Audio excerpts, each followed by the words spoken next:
Hello, and welcome to the Nonsensus. My name is Zachary Winchester.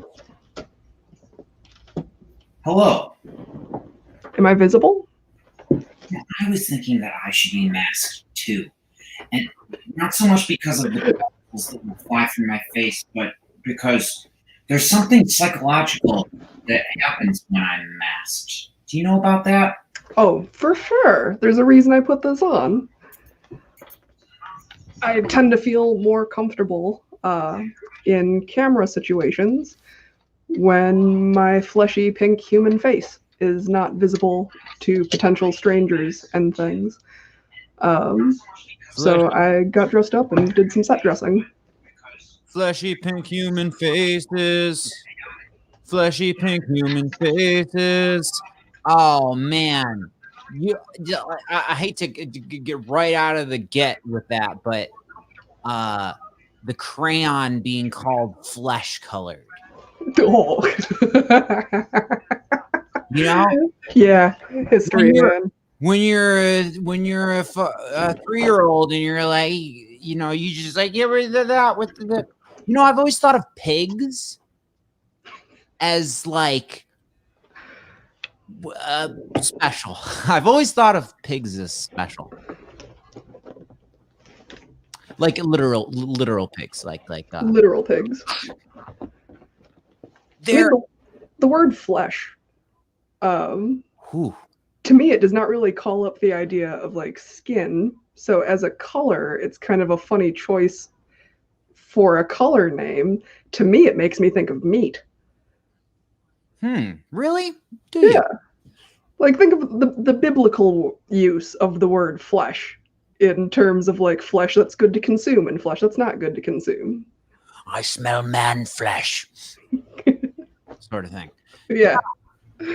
When that orc says I smell man flesh, I think that he's talking about eating skin, though. I do think flesh. I don't know. That's just what hit me first. It's just what your introduction to a word forever dominates its destiny. Most medieval weaponry came into my awareness through role-playing video games. And then you find out that's a real thing. And my pronunciation of like a halberd, a falchion, or a scimitar, because that's scimitar is right. I think I'm pretty sure that's how you say that one. Yeah, I think I said scimitar when I was really little. So hello. It's good to like have an actual interaction, even if it's not like meet space face to face. I've been a long time admirer. That's interesting that you said to have an actual interaction, but you do have to clarify that this is digital, which is wait, hold on. Actual. Let's go into that. Are we having an actual interaction right now? I mean, you're responding to the noises that I'm making. You responded to my appearance when I came on, and same, like I responded to you putting a open call kind of out for a guest tonight if someone was willing to join the stream with you. It's a little more interpersonal than just like text chatting or like liking or posting on someone's page or timeline. Yeah. There's a lot of dimensions that are happening all the time, and it is funny how much we're finding out about interacting this way. That it's like I think that there is a significant percentage of the workforce, if we are agreeing that we're going to go into a reality where there's like a 75% AI workforce and humans are only doing the things that you want to have human things happening about. There's really weird sounds happening in my headphones. It's like, it sounds apocalyptic. Are you in the apocalypse right now? I hope not. Like, can you describe the kinds of sounds that you're hearing, and I'll try to pin down if it's something in my background. The apocalypse is definitely coming from your signal. Oh boy. Okay, no, it's all right. Oh, but I hear this apocalypse. What is the sound of the apocalypse? What is the word apocalypse? It means new change. I want to get back to what there was a funny thing there. What we were just talking about. Oh yeah. If we're gonna give the effort force over to the AIs, and if we're all going to be doing our brain work at computers with mouses and keyboards and not really present, but that, I think that it would be interesting to track what effect it has on productivity that most people, or I'm not guess, but I'm pretty sure that what we will find out is that people will find that people will adorn butt plugs at work most of the time, because there's actually a psycho-spiritual connection with that, of like being anal retentive. And you ever like worked with somebody who thought that there was only one strategy? Oh, for sure. Yeah. Definitely. It's extremely frustrating. Flexibility in any situation, like, is very important. And especially in any situation where you're trying to get things done and you're being paid to show up to a place, and you have people that you're stuck with in an environment because you're not choosing your coworkers for the vast majority of people. Having someone who's inflexible and is very, very certain that there's only one right way to do something is supremely frustrating. Yeah, it's for me. I guess this makes me trait agreeable, but also I feel like I'm kind of doing a weird fly on the wall thing of the self. I have had recently, as in within a month, an experience where there was things to be taken out of a truck, and there was a magical turtle who was telling me that of the way to get them out of the truck. As I was doing it, a way was informing me of the way, the right way. And the thing does happen in my head where it's like, we're just trying to get these things out of the fucking truck. It's gonna happen either way. And my in that particular situation was to choose, all right, we will do your way, because the obstacle that we are presented with, which is your disagreement to my doing a way that is not the way, and your strict adherence to the way, is something that I see as so trivial that it's not worth getting the bunched up about. Right. So I'll just do that with essence of me. But because it's the unloading of a truck, it's not a creative endeavor.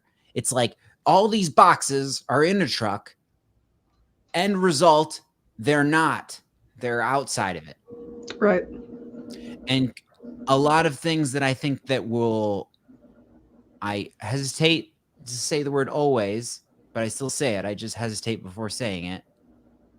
Always gonna need a human to do things like emotional support and encouragement, and like the holistic thing of what it is to teach someone something. Yeah. I mean, there's definitely people putting serious, dedicated effort into figuring out how to automate those kinds of interactions. It's bugging me because I can't remember the name of the website off the top of my head, but I want to say about 2 years back, I gave a shot at a website that offered an experience where you could have,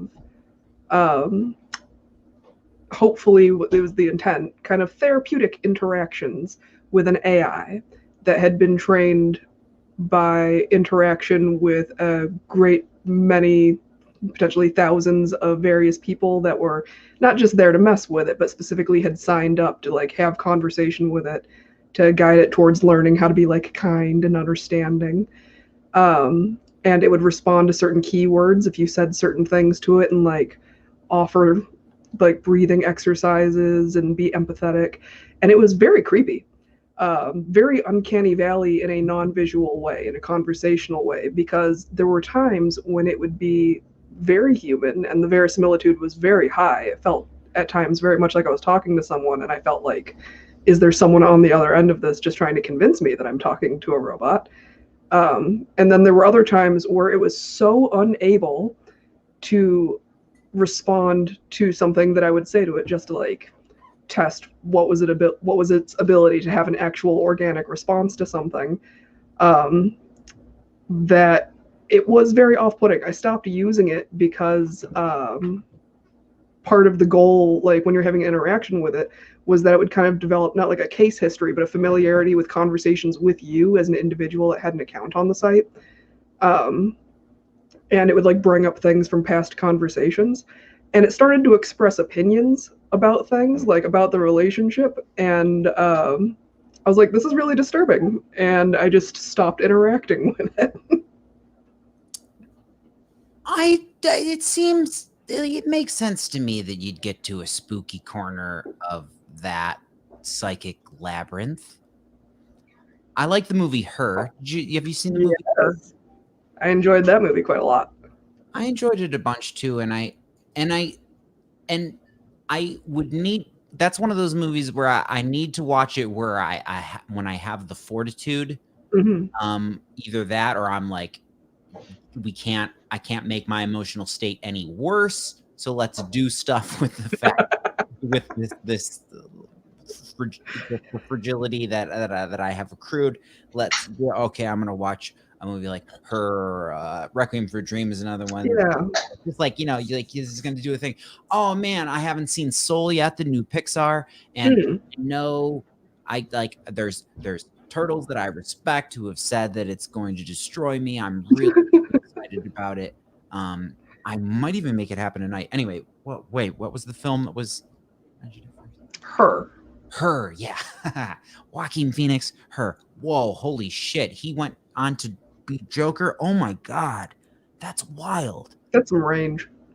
That's so wild because those are two huge things. That's like exploring the shadow masculine, shadow feminine. Her and Joker. Whoa, holy shit, man. Your resume is great. Her is, like, I agree with you about, like, certain movies you've got to be in the right headspace for them. Love the movie. Have only seen it once.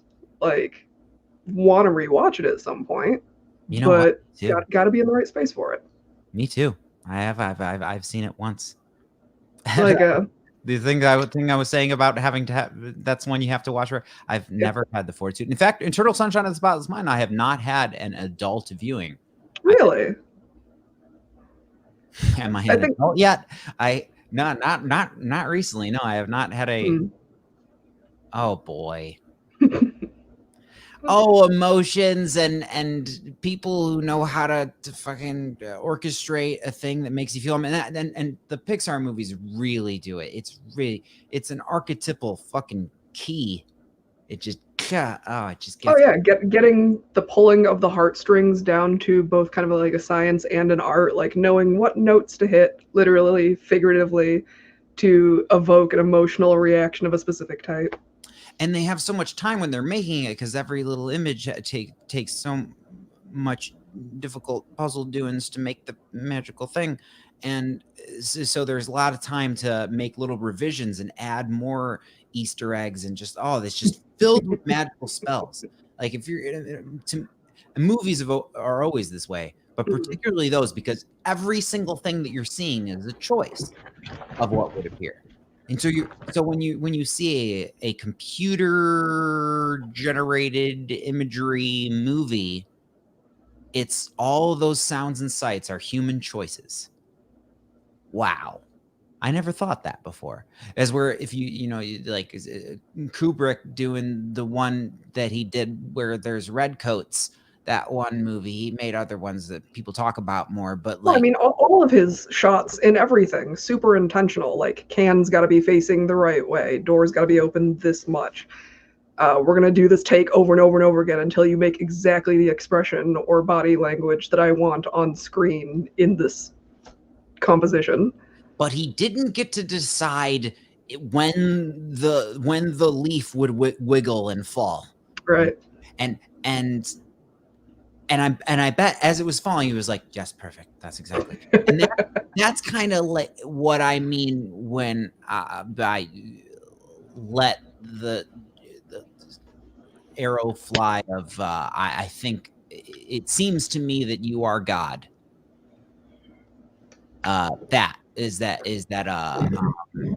There's nope, I don't know what I'm gonna what I would say about that. But the director thing, a kind of really beautifully mentally ill director, that whole situation, that I think that's what they meant by the G word.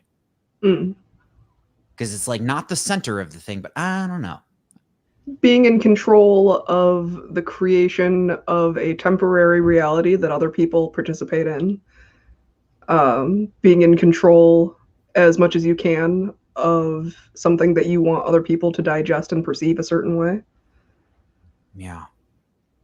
Oh, about her too, is that there could be a bunch of other movies that would be different genres that could be explored about that. Because I've thought about the whole spectrum, like all of the things of like what would really be the difference if it was an AI that was my conversational lover, like, or like the you know who gets me, that I come home and I get away from all the people and I get to go to my inner cloister, and there's my friend who is AI, and I would like go the full fleshed out robot. I would just hard veer into aliens from AI.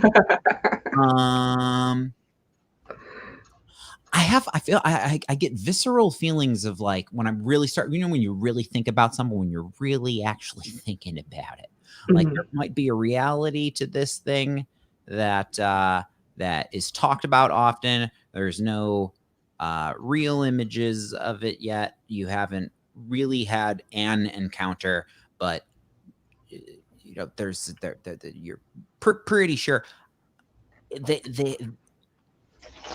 there's this sense of that there's so much that we think are big important controversies that that they are completely neutral about, is what I think about often, and that is going to be that's going to be the awkward part of getting to know the others.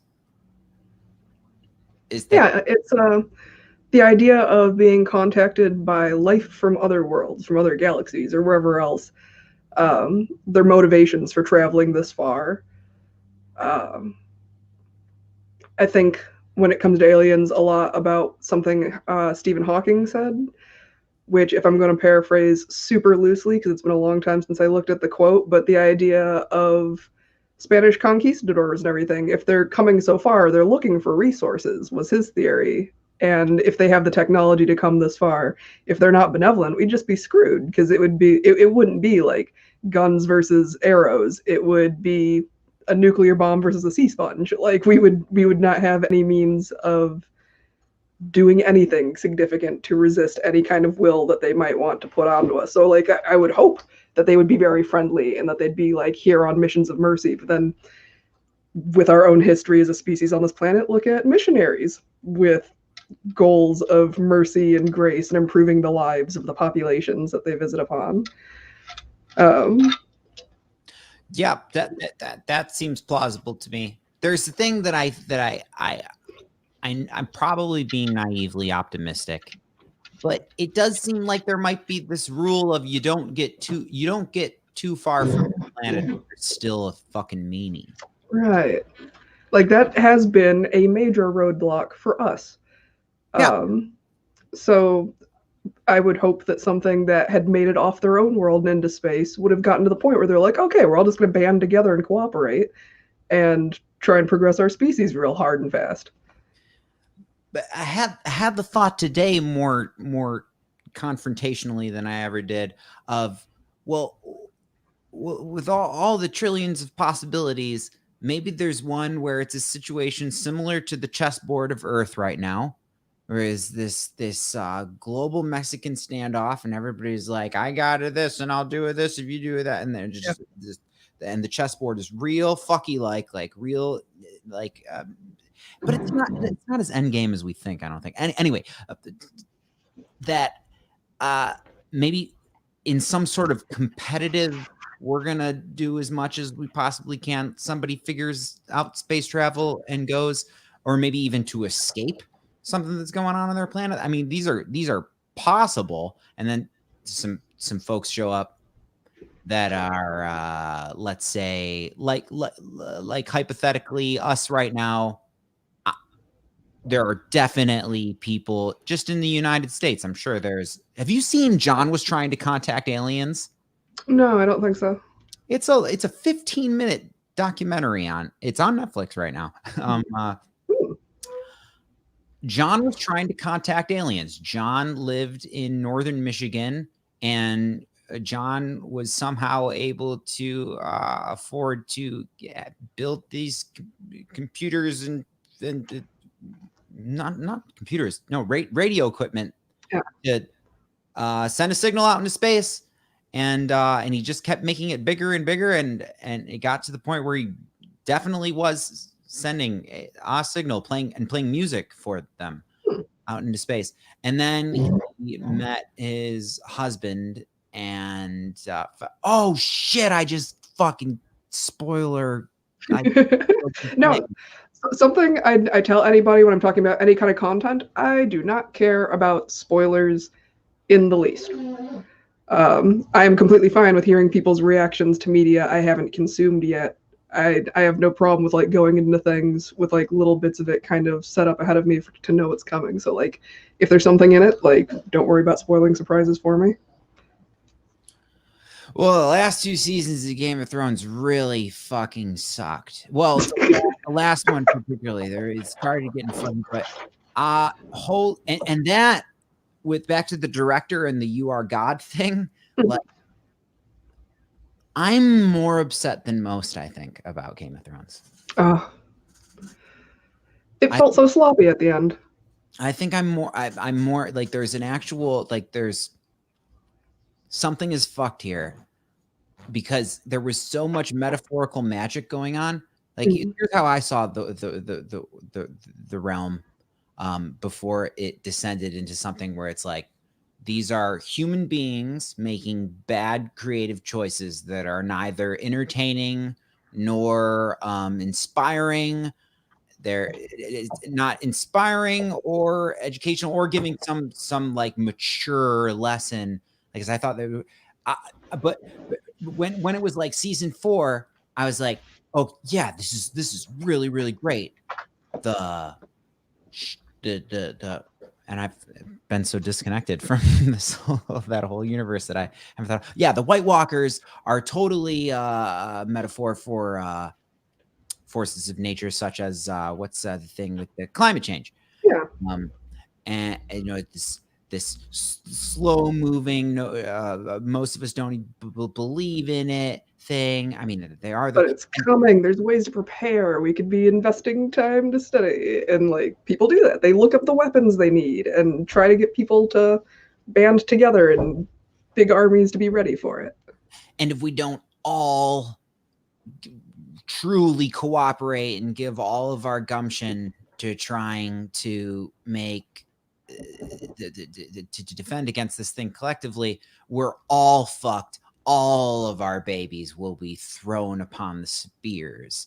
Like that it's such a good situation of a good, well depicted metaphor of that. It's like, I know you hate each other. There's been some really bad blood, really bad stuff. We're decapitating each other's relatives, and I understand that this is not an just easily brushed off past encounters, but now we have a common problem that if we don't do something smart together, we're all absolutely fucked. I wanted it to end with snow falling on the Iron Throne, they didn't band together. They couldn't do it. And so I wanted it to be this really, really awesome, what's that called? Cautionary tale. Yeah. Like, there was so much potential for so many storylines that just didn't really get resolved in even not like dissatisfying ways, just like not at all. Stuff just really felt slapdash. I don't use the term very often, but felt like a waste. I thought that what I was seeing at moments seemed like someone intentionally trying to, I'm really sincerely what I was thinking at times. This is almost the same kind of like the part of your brain that lights up when you start thinking about some sort of like really weaving a conspiracy sort of thing. But it seemed to me like the story was going and so many people were so into it that the people of Earth were so inspired and ready to be led through fiction, to the next move and to do the hero's journey of their own life. And like the executive branch of the Illuminati calls up the ones that give you a talking to, and then the guy who gives you a talking to gave a call to like the executive producer of Game of Thrones and was like, you have humanity being too awakened by good. So what we're going to need is we need you to make that really, really underwhelming and anticlimactic. Just as much as you can do to just make it suck. Can't have messages out there unifying people behind causes or understanding that there's teamwork that's needed to happen, because then systemic change could result. Yeah, I can buy into that as an influence on events, honestly. It seemed deliberately bad. It actually seemed like someone was trying to make the most. I want to rewatch the battle of what's the last battle? The battle of God. I haven't been thinking of that story. Also, I had a psychiatric event before this Winterfell. Yeah, the Battle of Winterfell. Are you doing all right? Am I doing all right? I would. Not even in a spooky way. I am reality. Mm-hmm. When stuff happens in reality and it gets my attention, that I tend to pay attention, and if reality is on an edge of sorts, and then Zachary tends to be. Since last Wednesday, I have not been chill, except when I was in a sauna. I was in a sauna, and when I do my, no, I'm chill a lot. But the certain I have not yet mastered stoicism. Like knowing that something that has been stoked for a long time, darkly, deeply, doomly, and just knowing that somewhere it's somebody else's job to have to deal with the repercussions of that it's just my mind generates scenarios and reality is a thing, and when things are happening in reality, it's a fucky time knowing that. But that was about as vague as possible. I'm all right. How are you? Just said this to a friend earlier today of I've been straddling this really interesting line between like, whoa, I'm doing pretty good actually. I'm managing focus and motivation issues and getting things done and taking care of my health. And on the other side of that line, like everything is futile and is going to end in tragedy. What is the point of expending energy on anything? I'd rather just lay down and stop existing for a bit. But I feel like I've been trying to devote more energy and attention to the more positive end of that. It's just that knowing that there's kind of like background radiation of stress and world events and life events and family and all the stuff, all the everything, like the constant input of manage emotional energy and labor when there is constant resource drain of emotional energy on just stressful events and things happening. I think most people, most rational people, most people that are plugged in or paying attention or trying to just not be apathetic about events in any kind of way in the world are kind of coping with that right now. So I think it's important to like destigmatize being honest about like, hey, I'm not doing great. Um, and also just like being frank and communicating specific issues, even if you don't have to get into detail, just like this is how this is affecting me. So this is how it might affect my interaction with you. Um, Kind of forgot where I was going with this tangent, but like, no, it's understandable. Like, even if I had gotten my face on tonight and it had turned out tonight you had not been in the mood to stream or something, or you just needed like the evening to yourself, like, I feel really honored that you were willing to take a shot with a complete stranger in terms of someone who added you on Facebook after seeing you as a performer at Theater Bazaar and being a follower on Instagram for a while and being really into some of the videos you've put out and statements you've made. I vibe with like a lot of stuff you say. And so like you put up the post earlier tonight and I was like, why the fuck not? Why not see if he'd be down to chill out on cam for a bit? Because I love any excuse to put on face paint and dress up. Self-care, doing things that I like, putting on a face. We were talking about the transformative nature of masks. Putting on an outfit or a costume. And again, like headspaces, things that you need to be in to have certain experiences in a way that is entertaining or constructive or healthy. Yeah, there's a lot of stuff to manage. So like, it's a big deal in its own way, but it's no big deal to me if you've got stuff going on because I've got stuff going on. Everyone's got stuff going on. Like everything's frick fracked. Frick frack. I think it could be quite a thing to have non. Perhaps it could be a thing of the nonsensus that because I want to be I want to alienize my face like somehow. Ooh. I want to be like a space alien. When you think alien, what kind of alien tropes physically do you think of? Well, it's like, we assume that there'll be appendages or some similarities to what we got going on here because they're little spheres in space with enough solid stuff going on for life and things to start happening. That was not, but that's similar things would happen, but probably not. Maybe there's it's like a gaseous. Like I remember some of the things that I would fight in the video games. But if it's humanoid,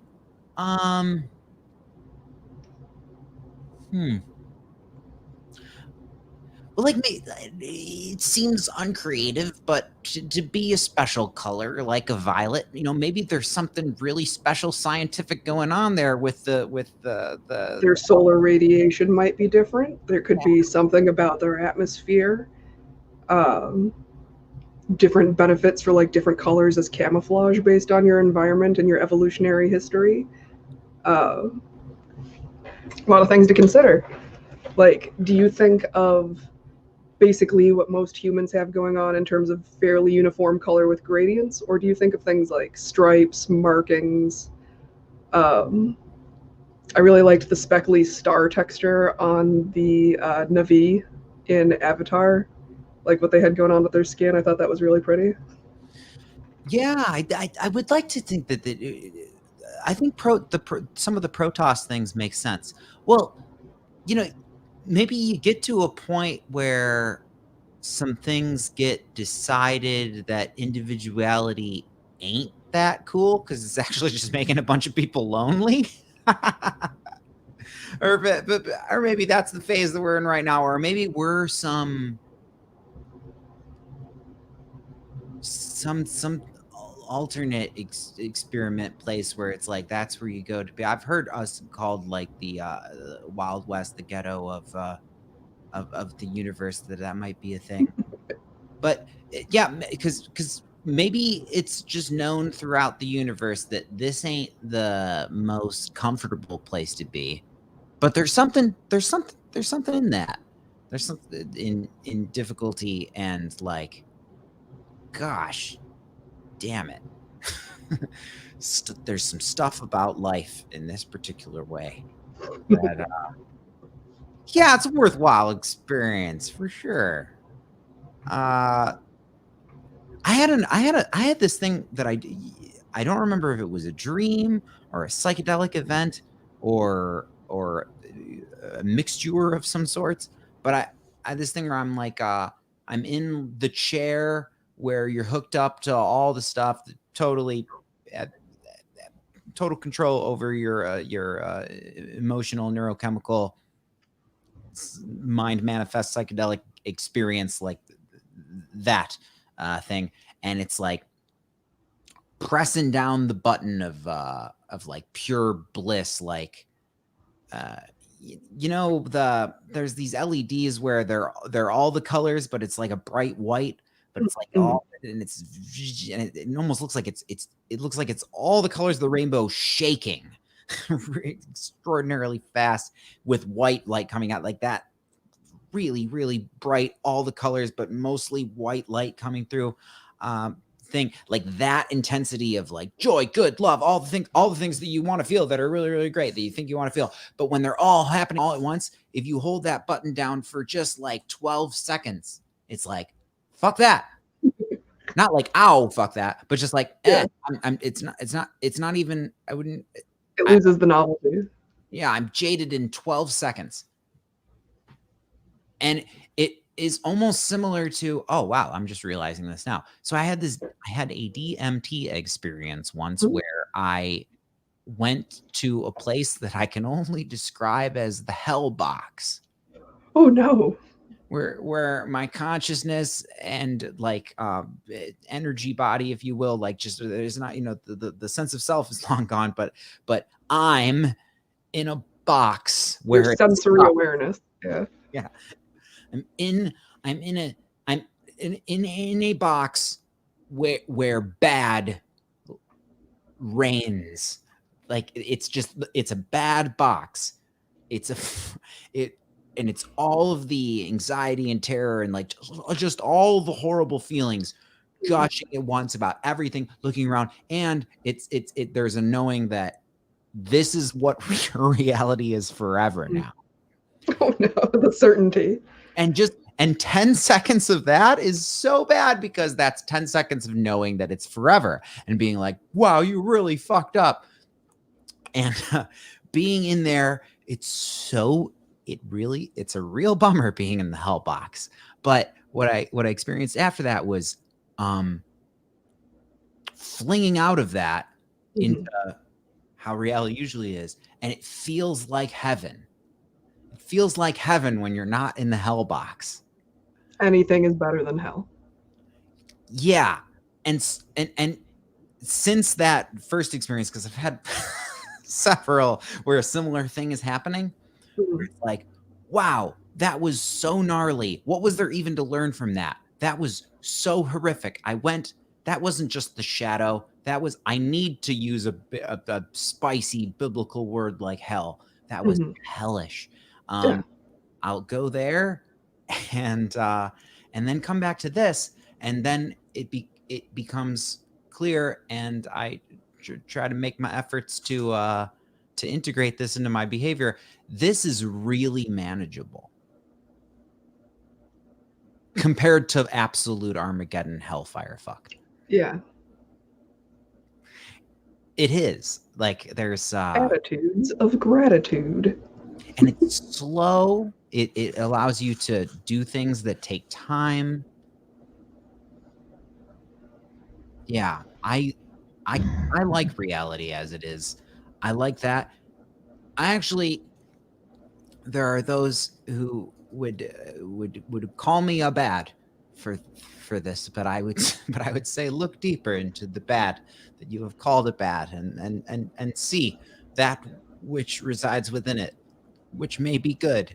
That I've realized this year that society putting a real effort, a real consorted, collective, cooperative effort into doing the best we can with society, as opposed to just hoping that figures itself out, is really important. I'm super on team. Hey, everybody, let's try to figure out how we make this as how we can collaborate to manage some of the unnecessary suffering. Right. And here we are. Yeah, it's been a question a lot in a lot of conversations that I've been having for months of how do we turn this around? How do we decrease tension? How do we get people on the same page in terms of agreeing on what cooperation means and what our end goals are in terms of everyone benefiting and having a good time? We're all just trying to facilitate a good time. No one rational is trying to facilitate a bad time for other people. What the fuck do we do? Bad time. Facilitating bad time. Okay, so which brings us to the old boy. I had a thought when I was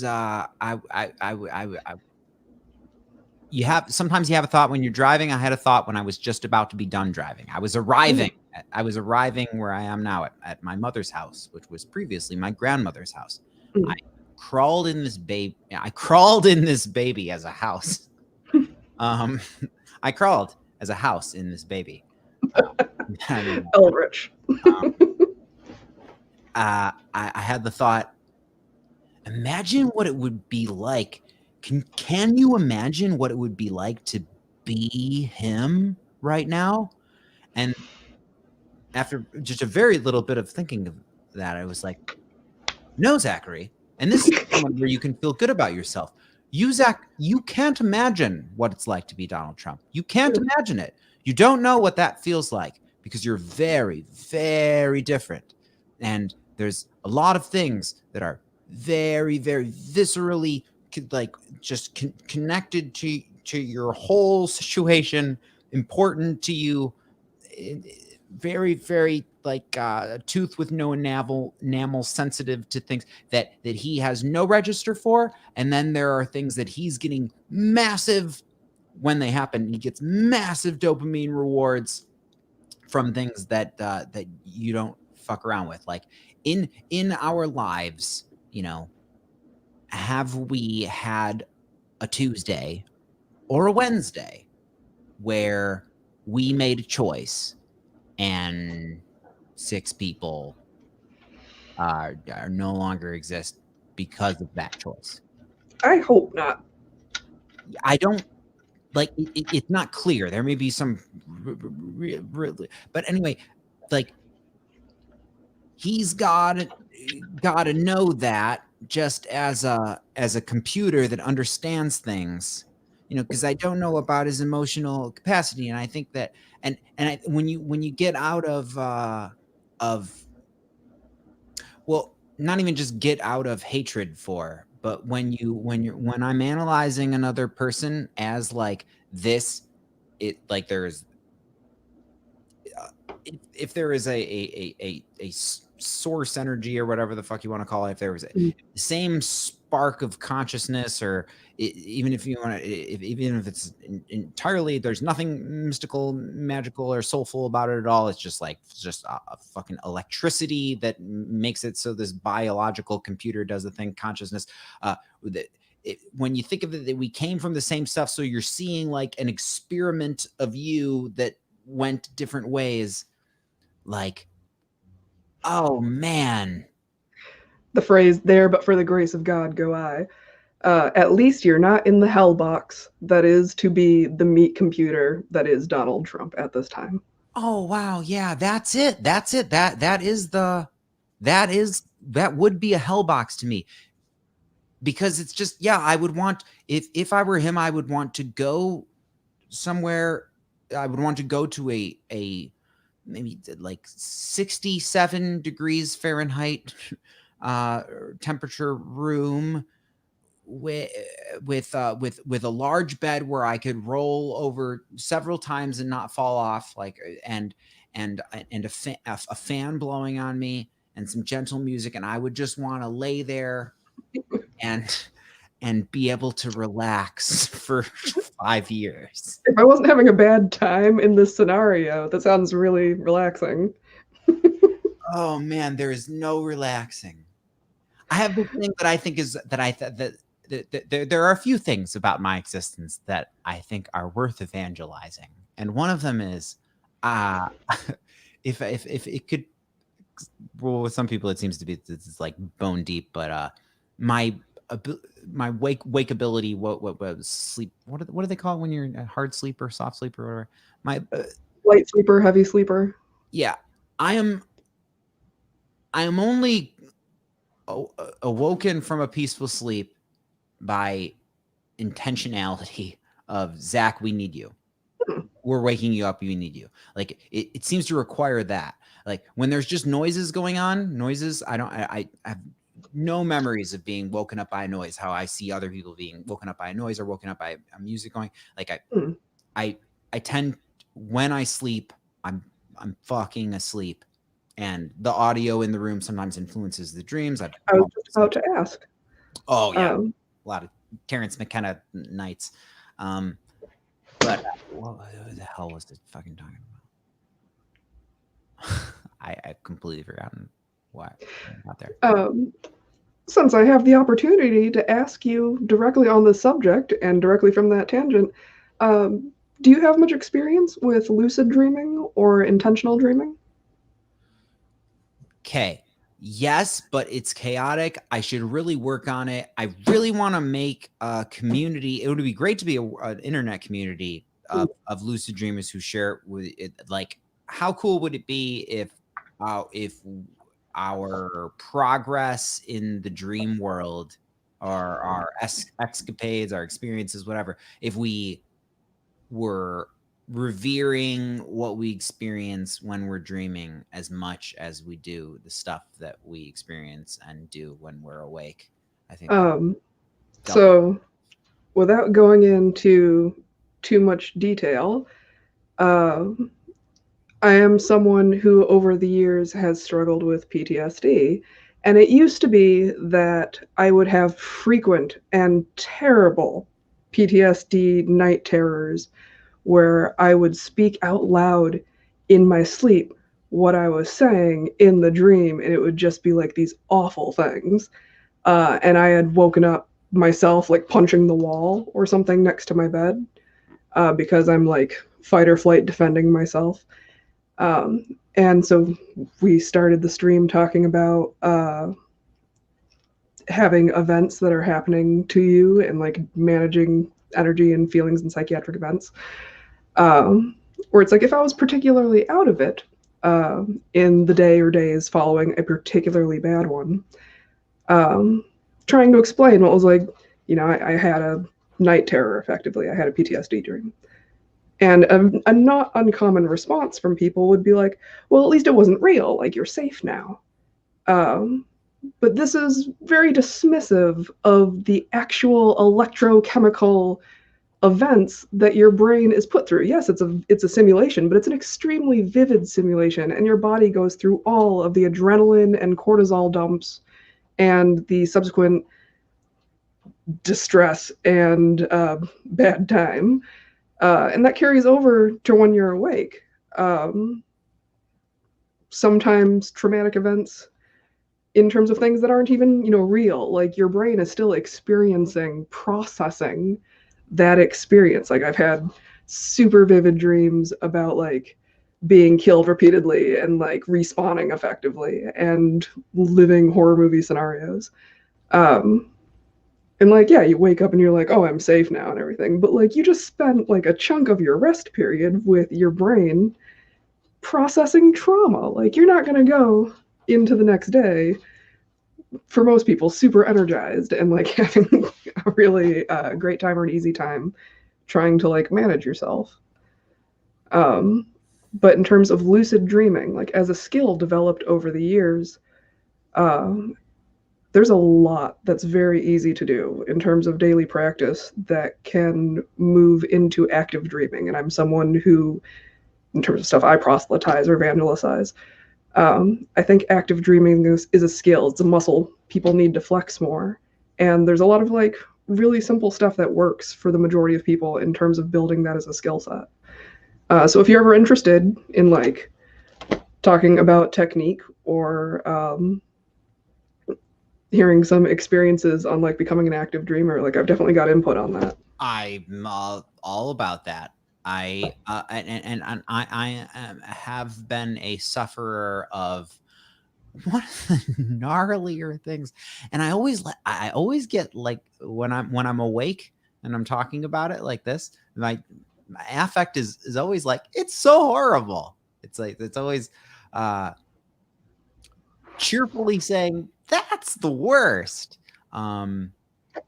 Sleep paralysis. Oh, I've been very fortunate in that regard of only having very minor experiences with it and never anything terrible. That's been a huge thing in my life. I don't, and I'm big on health and human optimization stuff. So I listen, and I'm listening to somebody say how important your sleep is, and I'm well aware that just the other night I had a thing where maybe my actual eyes were open, but where you're can't move, aware of self. It is as if the brain has sent the stuff that shuts the system down, but the eyes are still watching. And now that I'm completely rendered helpless and can't move, let's get a gargoyle or something in there to like just what. But it more takes the form of the way panic attacks happen, where it's like generating the most terrifying thought scenario image. But with the sleep paralysis that I experience, it ranges, but sometimes it's horrific. It's like, because it's customized by my mind to be what would fuck with him the most. And I wonder, what do you do about that? What, like, and is that something that I could, I would love to improve, because I have beautiful dreams sometimes. I can't say anything about the beautiful ones. I don't have any of the memories. I just know there was some beautiful stuff that happened there. But the experiences where there's some historical figure doing stuff to my helpless body, that is a bummer.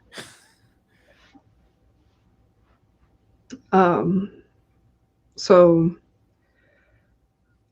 definite step ones for me in terms of dealing with the worst of most dreams. So active dreaming is two parts. You have effective sleep hygiene, like having a good sleep routine, being able to fall asleep dependably and have similar windows or routines on your sleep lengths and everything, and like what kind of rest you're getting.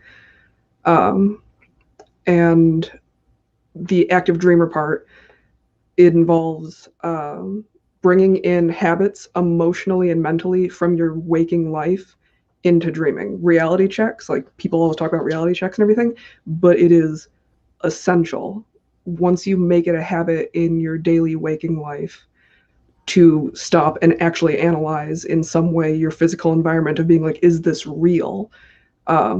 Question things, are shadows aligning? Can I push my finger through my hand? If I plug my nose and close my mouth, can I still breathe? If I close my eyelids, can I see things still? And just doing that frequently throughout the day, like taking a moment to analyze what's around you. When you're sleeping, when you're having a dream experience, that habit carries over. And when you're in the hypnagogic stages, so night terrors, I have a book on the shelf about how this works right now because I've had a long fascination with like nightmares and dreaming stuff. Is night terror is night terror a particular thing?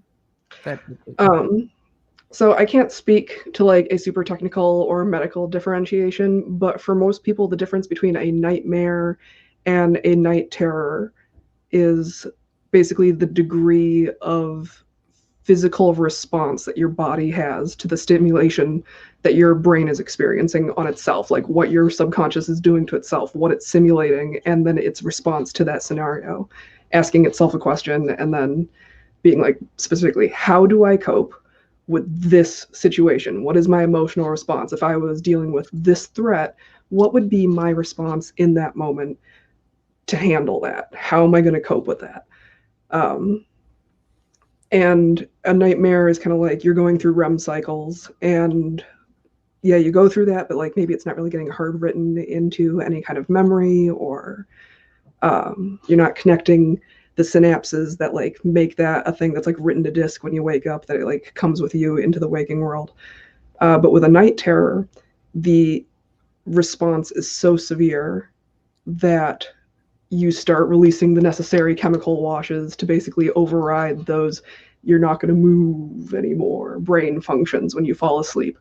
You speak out, you scream, you fight off things in your sleep, you get up and move around the room, or like try to flee or go somewhere. You might fight people that are like trying to wake you or interact with you. So like just degrees of intensity, I guess, are kind of the difference.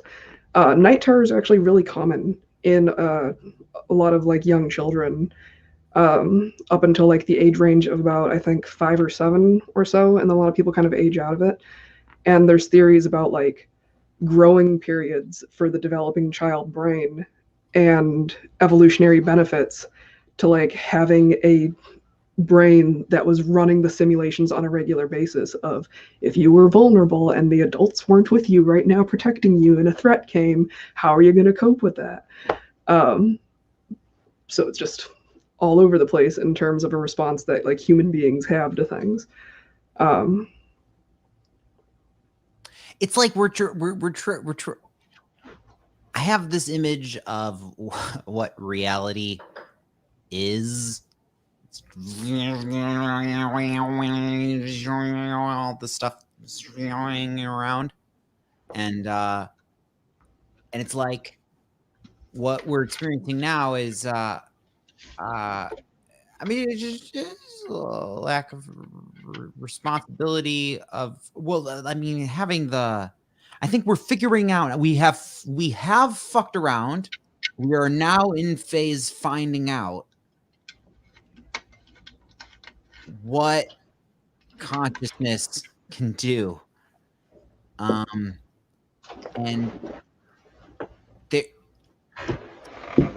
we're gonna build stronger sandcastles here, but it's God, I'm glad I'm not. There's so many jobs right now that I'm so glad I'm not doing that. Mm. There's Yeah. it's a complex. This is a moment. It's bad, and it's good. There is such opportunity right now. That's the thing. When that strikes me, like the potential to change rails seems really right now. Yeah. There's a lot of policies, just in terms of like US events, that I think a lot of people are waking up to in terms of, how does this benefit anybody? How does this help me? And are starting to kind of like question things. I think there's a lot of people realizing that tying healthcare to employment in the US is not a strategy that works for most people, and that it really screws things up. But that's been kind of a feature, not a bug, of our system for a long time. Like, that benefits a lot of very wealthy, very greedy people. Talking about Illuminati earlier, in terms of people with wealth and power that benefit from having a population that is chronically in debt due to just functions and events of the human experience. Things that you can't be held at personal fault for, in terms of like you caught an airborne illness. Like that shouldn't be something that puts you into extreme debt in a developed society. Having a child should not be something where like you're starting that kid's life with you, in most situations, going into some form of debt for however long. Um, I think people are paying more attention to things like that when it starts to hit home. We've had a big empathy problem with a lot of people in our population for a long time. American exceptionalism applied to the self. Um, the rugged individualist, the idea of bootstrapping. Um, and I think it takes having things hit closer to home or affect people you know or affect you individually for a lot of people to understand this doesn't work. Um, and to actually jump on board to cooperate with making that a different situation. Contrast is a thing in reality. There's a theme. It's a theme. I thought at the beginning of this era that, and I was saying it a bunch, well, this means that something of equal opposite is going to do its thing. Like where you know you're at the top of the Millennium Force now. Like they're and I see that formulating, and it's going to be a beautiful show. I do think I am hyper optimistic about Long Game. Right now, it's like this is the fucky part. This is like, but back to the Hellbox thing. Maybe the Hellbox mechanism. I'm still hearing the audio of like there's a whole world of swirling. Is it like a low rumbling whoosh, like the continuous? It's like there's a microphone in the sewer system of New York City. Does it come and go in 17 or is it continuous? 6. What? It's just an etheric rumbling of. What you might be hearing might be the heating going off periodically, because I'm around the corner. Our setup in our living space, my household, where we've got the computer and things, there is the main heating duct for the living space, and it makes quite a lot of noise as hot air is rushing through it. So I apologize if it's like distracting or unpleasant for anyone. It's adding more spookiness to this. Oh wait, there was okay, so yeah, we fucked around and found out, and now I think the an expected reaction that will be I don't know, I'll make a prediction. I hope will be optimal is that the adults in the room will present themselves any moment now. Oh boy. The terrifying moment for a lot of people as they reach the points in their lives where they realize that we are the adults in the room. Yeah, you are. You're the one who chooses stuff for you. You know, as the individuals who have there's a spectrum of all the things. It's like if you credit, you give too much credit to yourself, and all the time you're always glorifying yourself for every little victory, then that can get into like a self-ingratiating narcissistic-ness. But then there's the other side where you give yourself no credit for all the things that you do, and zero pats on the back, and I think a lot of us have more of a problem with that. But we've seen the extremity of very taking credit oriented orchestration of living a life, being a person in the world. I I look at the rest of the years that I get to be a person now, and I just want a bunch of human experiences to happen. Oh, yeah. I miss live events so much. For a long time, struggling with mental health issues in terms of not being able to like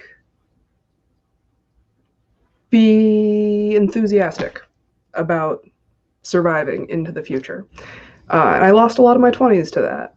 And then by the end of that, having done a lot of basically shadow work and therapy and having experiences involving chemicals, um, and getting really into some weird occulty nonsense in lieu of therapy, and started being able to like really look forward to things again and have a positive outlook. And you did a post a while back, time this whole year in 2021 already. In 2020 was wonky as hell. 2020 felt 5 years long to me, and so like I can never remember when things were in relation to one another. But you did a post a while back where you talked a bit about having some experiences, and the takeaway being like, I'm going to be aggressively positively social and go out and meet people and have experiences and pursuing that, like putting yourself out there. um, and I was like, shit, because I had kind of been doing that 2019 and into the start of 2020. I felt like I had kind of finally found a lot of my people and kind of made connection with other artists. And suddenly there was all this music and this art and this performance art and these amazing spaces and things in my life, like all these experiences. And my calendar just filled up, like for the full year into the future. There were concerts and things I was supposed to go to. Like musical experiences for me are at a certain quality, absolutely spiritual. Like as someone who is an atheistic skeptic, who practices ritual for personal physiological benefit, like doing things that biohack the brain and the body to have experiences. Um, Music, live music, is something that's like the closest to a real religious experience for me. Um, on my birthday, March 13th, was when our state went into the official lockdown. Like the first time we got the big message on everybody's cell phones all at once, like the mandates and stuff. And like knowing how serious the virus was as news was coming out, I was like, yep, that's how it has to be. But I was supposed to go see Devin Townsend being opened up for by Oakley Dokley, which is a Ned Flanders comedy metal band. And I had been anticipating this for a minute, and Devin Townsend over time has like become one of my favorite musicians and everything. And I was like, okay, people will be rational about this. It's a thing we need to be safe about. And like, no, like people not wanting to take it seriously and not wanting to like be safe and reduce spread and treat it like a real thing. And one by one, things just kind of like ticking off, stuff I'd been using as anchors to like pull me forward into the future, like things to anticipate, things to look forward to, just stuff like flipping off, stars going out. Um, Theater Bazaar was a big one for me. I consider that like my pilgrimage every year, pretty much. It's been like my happiest memories. I dream about it like 3-4 times a month. I dream about putting on my full outfit. I have armor and stuff that I wear when I go, and that going away the first year I was supposed to be able to volunteer for it. Like I've had friends who volunteered with it for years. And I was like, I was finally going to help be able to facilitate that experience for other people. And there were so many people that I was hoping, like, you seem like you could be a friend, like wanting to make that connection with people. And everything just went away. It's been difficult for sure. Thank you for sharing. It has been an entire year, hasn't it? Well, what was January 2020? It's appropriate to say it's been about a year that things have been as such, and they've been special times. I the one of the things that happened in my experience of this that is really peculiar and kind of spooky is I got laser corrective eyeball surgery in February of 2020. I'm going to ask a very gauche question right off the bat as a reaction, and then let you continue. What did it cost? It was like $3,000. My mother gave me a birthday present of my visibility. Fucking sight. Ah, oh, Jesus. She made me visible. Ooh. So, I mean, I can't gratitude express enough of that. My mother gave me sight.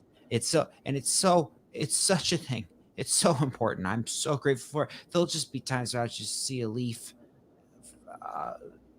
Leaves have been talked about several times in the last hour, but the leaf, I'll just see something like a leaf or a granule or something that's a pretty detail of things. God, I hated having glasses because I lose things, and I have a strange relationship with objects, and glasses are an object, and the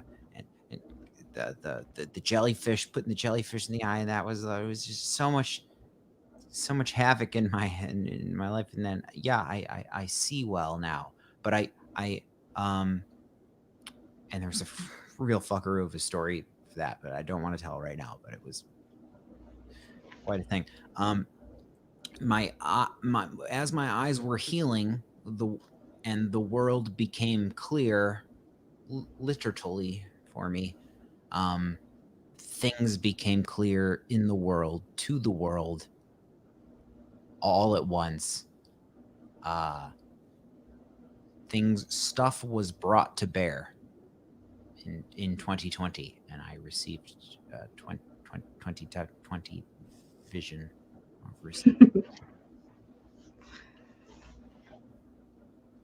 Yeah, it's been a year, and I feel really excited about the momentum, the available potential momentum, energy buildup of what Terrence McKenna referred to as the archaic revival. Mm-hmm. I think that is what I'm excited about isn't about something that's going to happen. Is that I feel firm about a choice. That's I firmly decide that that I wish to fuck around and find out what happens when we intentionally try to merge the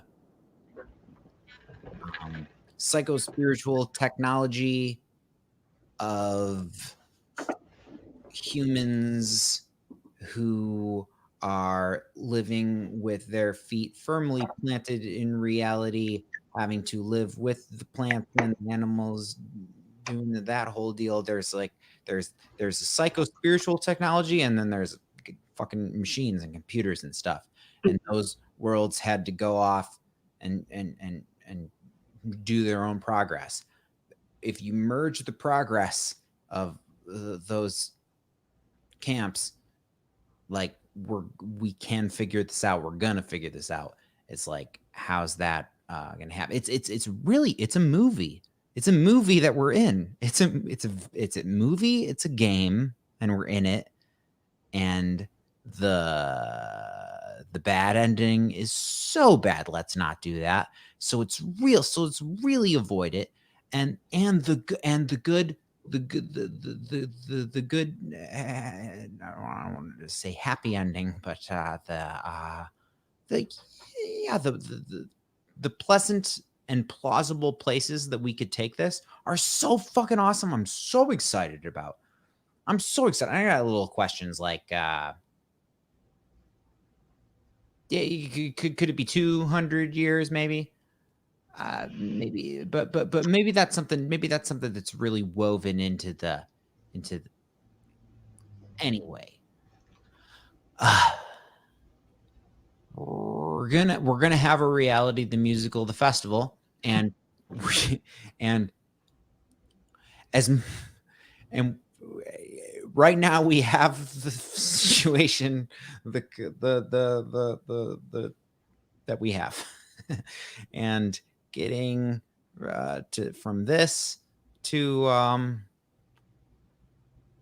a planet that is aware of itself, back to aliens, integrating that knowing into the mass public. I'm really curious. I'm excited and curious about what that's going to be like. You know anybody? What do you think of somebody that you know? How would they react to the awareness that oh yeah, there's definitely civilizations of beings. We're going to call them people. We're talking to each other, and then having to figure out the linguistics of that, and politeness, and then actual. I know a lot of people that would just feel very validated. Like, I know a lot of people that have had a long time, high degree of certainty. Oh no, we've been in communication with all sorts of various races, and sure, I mean, I can't say that we haven't. I wouldn't ever know. That information would be like so high security for the most part if they were like specifically interacting with world governments. But like, why would I ever have any kind of access or ability to know that if they're keeping it on the down low? But I'm interested to see what comes out of information getting released in the near future. We've had stuff coming out of the Navy and Air Force for years, and especially with a great deal of recent activity of officials coming forward and just being like, yeah, we totally encounter stuff that we don't know what it is sometimes. And that's not to say that it for sure is like an alien. Maybe it's like another country has some really great technology that we don't know of and we don't want to admit it, because that would be like losing face and saying we're not the baddest badasses in the sky. But yeah, there's stuff that like goes unexplained and is just kind of there for years and years and years. So I think that's the warm up. I was doing a walk and talk in the woods earlier today with my friend Brenda Lopez, and we were talking about how would you present that to people? You'd want to do it. You'd want to like, okay, so we have. I saw something on the internet that it's like 180-day countdown. You have 180 days to reveal to the public that, and it's like, well, how would I do that in a way that would get not cause like crazy reactions? Like, how do you manage this PR? Yeah, gently. I was the first thing is you have the dude, I don't know his name, who was flying the plane and saw the thing that was doing stuff that our stuff doesn't do. Yeah. And have him come on the TV and say that thing was doing stuff that our stuff does not do. And I'm not saying that it's, but it was doing stuff that our things do not do. There's so much aerospace stuff that goes I knew a guy for a brief period, an eternity ago, who came from an upper middle class family. We're talking a family with like a 7-digit dual income situation with inherited land and housing and all the fucking good spins on the wheel in terms of generations of wealth being used to achieve a position of comfort in society. And this guy, for the fun of it, had gotten into engineering and was building the most ridiculous things for himself. One of which was a fucking... He just basically built a... how do I describe this? Imagine like a paraglider kind of deal. Like, people can go flying around on the wings and stuff. That, but for kind of a go-kart with a big propeller on the back end and a cage. Like, this dude built a flying one-person vehicle and had a runway on his land. And this was years ago. And this was just stuff he had like bought parts and like could assemble himself. And this was not a legal vehicle, but he was just showing it off when we were on the property. He had videos of like flying around in it, taken from on it and from the land. And this was just something he had built for funsies in his late 20s because he had the money and the access to the materials. There's a guy right now who's been in a bunch of sightings out on the West Coast of just Jetpack Man. We don't know who this guy is. There's some dude who has a functioning jetpack, and after he got spotted in one area a bunch of times, there's apparently like video, and it's crazy. I haven't watched it because I'm just like, I don't know if I can handle those right now. I don't need to know that there's some guy out there Iron Manning this thing. He stopped showing up for a minute and then started showing up again in a completely different area, like near, like both times near airfields. So this dude's like, I don't know what, carrying equipment over a fence and then using that big open space to like launch himself. Who is this? We don't know what's zipping around in the sky. Think about like all the illegal satellites. Think about like people just trying to see if they can build rockets and launching things. Think of all the crazy stuff people are doing with like drones just for fun, private individuals, citizens buying things and sticking them together to see what happens if you can like overpower something. You ever seen the videos of people taking like the little kitty play jeeps and stuff and then wiring actual like vehicle strength batteries and rotors and stuff into them so their kids' little like plastic car can go super fast? Like, that doesn't end with kids' toys. People are doing that well into their like adult toys years of stuff they're building for themselves. Like, oh my god, all the stuff we never hear about. Not just the aliens, but all the stuff that like airspace authorities have to deal with that we just never know about as regular people.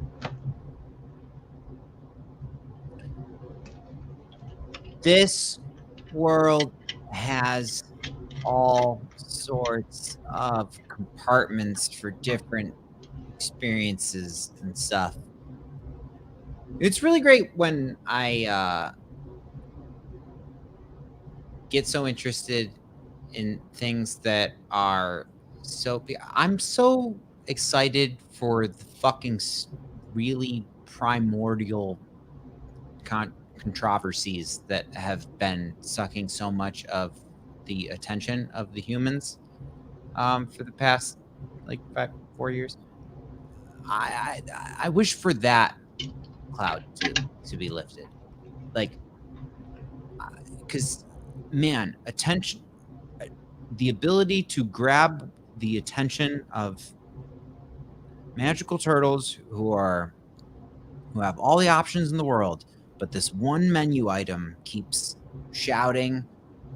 I was cooking potatoes in the air fryer last night at my mom's house here. She has an air fryer, and I was cooking some curly fries, and it set the fucking smoke alarm off in the middle of the night. And it's like, sorry. Yeah. Oh God. Oh, and that's terrible.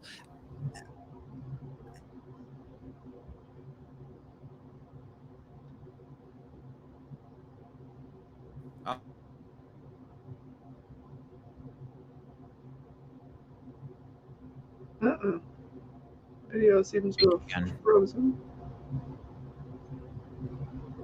Strange things are happening on the internet. Ooh. Well, we could we could say that this transmission is being what is it when they do when in the Space Wars movies they do intercepted or jamming the signal? Yeah, they're jamming the signal. They're jamming our signal. We're gonna end this way. It was really nice talking to you.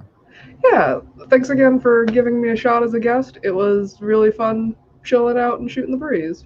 Yeah, this was a great conversation.